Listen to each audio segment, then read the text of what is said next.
Begitu juga saudara-saudari sekalian, berdasarkan sejarah, kenapa kerajaan Melayu sepanjang tebing Sungai Muar dan Sungai Johor hilang sampai sekarang? Tak ramai orang mengetahui bahawa selepas Melaka tunduk kepada Portugis, Sungai Johor telah jadi pusat pemerintahan terpenting Kesultanan Melayu. Semua pindah. Tidak pernah Sultan Melayu ni tutup, tak pernah. Dia akan pindah. Jadi dari Melaka pindah ke Johor.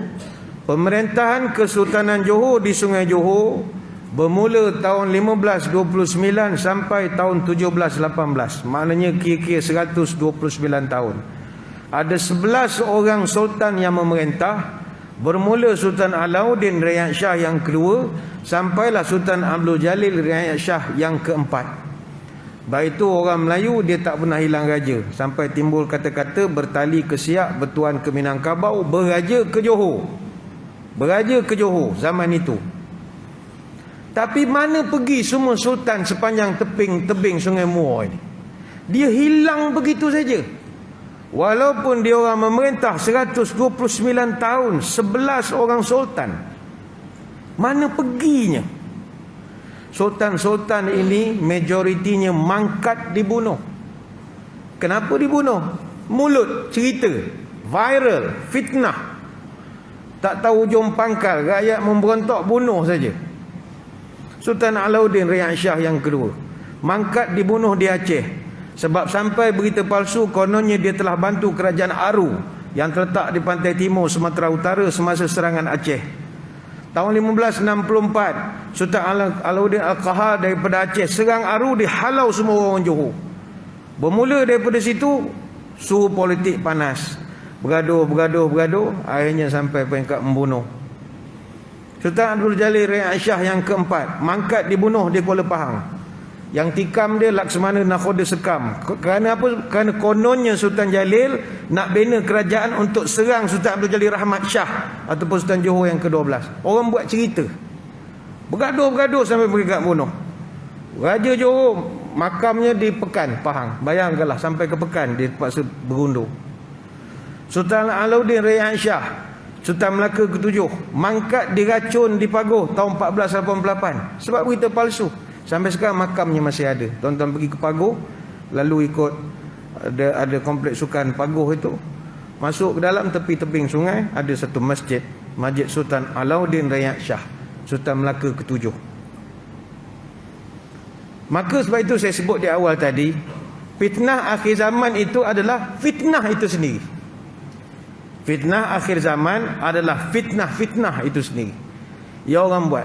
Kita sehari dua ni kalau buka internet ke, buka Instagram ke, buka apa sajalah, Facebook, fitnah saja dalam tu. Tapi kita tak tahu betul atau tidak. Tak tahu ni betul ke tak betul. Semuanya, kalau kita cenderung setujulah. Kalau kita tak suka, kita tak suka lah. Tapi semuanya dalam bentuk fitnah. Kalau kita kaji lagi sejarah, kenapakah berlaku pembantaian revolusi sosial Sumatera Timur pada 3 Mac 1946? Orang muda-muda kena ingat, sebelum tahun 1946, kita mempunyai sultan yang begitu ramai di Sumatera.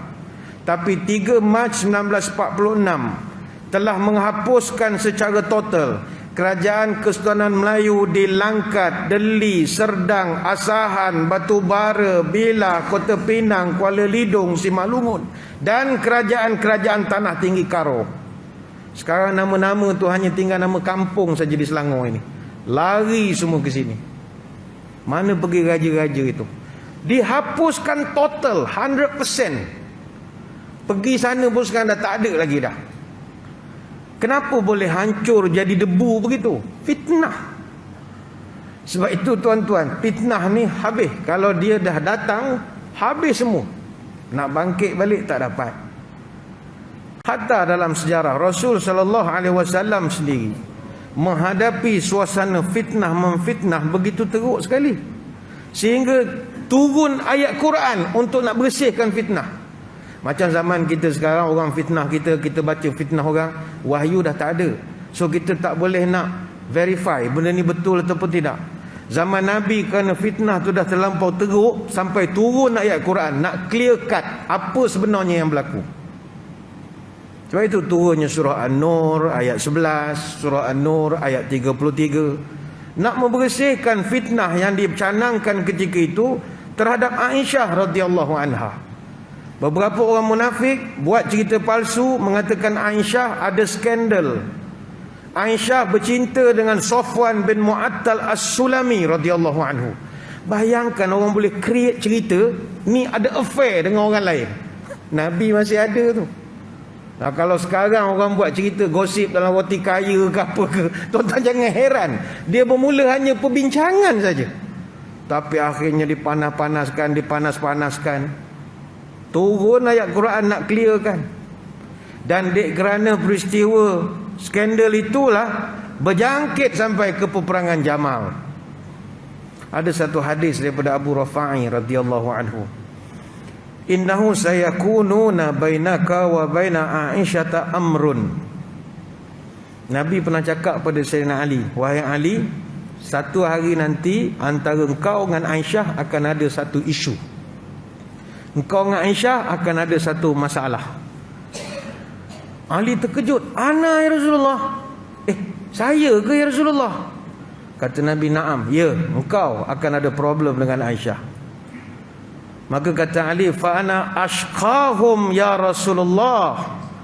Maka Nabi kata, kalau begitu aku akan celakalah ya Rasulullah.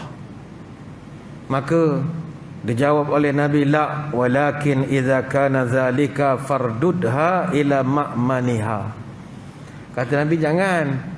Kalau benda itu terjadi nanti, engkau kembali ke pangkal jalan, kata Nabi. Hadis Musnad Imam Ahmad. Jadi perang Jamal ini dia berlaku pada 11 Jamadil Akhir tahun 36 Hijrah, yang mengambil masa peperangan paling pendek, tak sampai sehari. Tetapi apa puncanya? Puncanya daripada kes skandal dengan Safwan bin Mu'attal.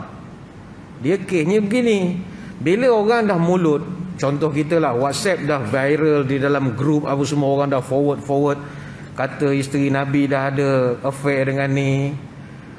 Jadi benda tu dah panas. Nabi pun dah macam terkesan juga.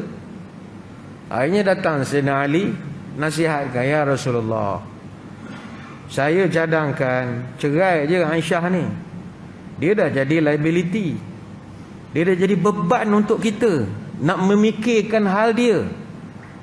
Ceraikan je, ramai lagi orang boleh kita kahwin. Ali mencadangkan benda yang bagus untuk kesenambungan survival politik dan bagai-bagai. Apa nak tanggung beban nak menjaga dia ni? Ceraikan je. Percakapan Ali itu didengari oleh Aisyah. Jadi Aisyah bila dengar, dia kecil hati sungguh. Itu yang membawa kepada rentetan perang Jamal. Ini kita pun tidaklah nak elaborate lebih-lebih. Sebab kata orang tua-tua ni cerita hal orang tua-tua, kita budak-budak jangan campur sangat apa hal yang sebenarnya. Tapi itulah puncanya kerana gosip, fitnah, efek. Kaji sejarah lagi, mengapa Sayyidina Osman bin Affan radhiyallahu anhu mati dibunuh? Apa sebab? Tahun 35 Hijrah, Osman dikepung oleh pemberontak Rafiki dan juga Sudan. 40 hari dia kena kepung. Start daripada bulan Ramadan sampai bulan Zulhijjah. Para pemberontak yang buat kepungan di rumah dia, beri dia dua pilihan saja. Letak jawatan atau kami bunuh. Ini style zaman dulu. Zaman sekarang suruh letak jawatan pakai Facebook je. Akhirnya Osman wafat, meninggal sebagai seorang syahid pada hari Jumaat 18. Osman dikatakan menolak sunnah Nabi sebab tidak suka melakukan solat qasar ketika musafir. Dia juga dituduh buat kerja bid'ah kerana membakar Quran yang telah dikumpulkan sebelum ini. Begitu juga dia dituduh sebagai orang yang menjadi penyebab hilangnya cincin cop mohon Rasulullah sallallahu alaihi wasallam. Begitu juga dia dituduh menggunakan harta benda negara untuk memberi imbuan dan ganjaran kepada ahli keluarganya sendiri. Dan dia dituduh untuk melakukan diskriminasi dan kronisma kerana melantik ramai ahli keluarga dia dalam pemerintahan, entah dalam JLC ke dalam apa, saudara dia semua. Orang marah bila timbul cerita ini, dibakar lagi, yo ditiup lagi, kasih angin cantik punya. Orang dulu bunuh ya. Baik itu hati-hati. Sama juga mengapa Iraq dalam sejarah moden, Iraq dijajah. Why?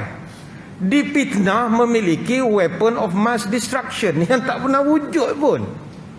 Dipitnah oleh kerajaan Amerika memiliki senjata pemusnah besar-besaran.